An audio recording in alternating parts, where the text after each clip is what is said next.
You know, before modern last 30 years, as you mentioned, you know, Malthus talked about this in his documents.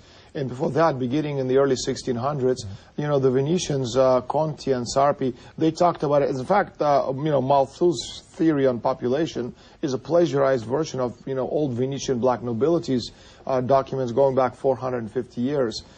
In modern time, you know, the most famous document which everybody talks about is the 1974 study, population study called Memorandum 200.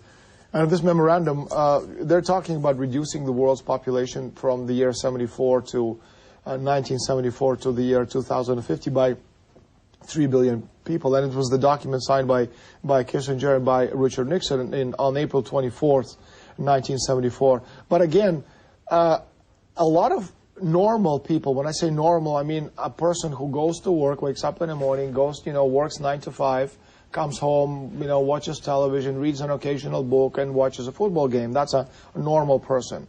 To explain to this normal person the fact that they want to, you know, reduce population from current level of 6.7 billion to 2 billion people, unless you put it in historical concept against the background of history, you know, people will look at you like you're insane. But again, it makes all the sense in the world because, as I said, you know, previously, Leibniz discovered that population density is proportional to growth.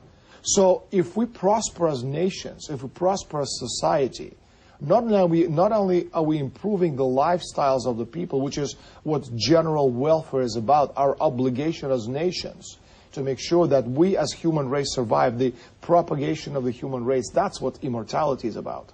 And the empire of the money, they don't want all these people eating up their natural resources.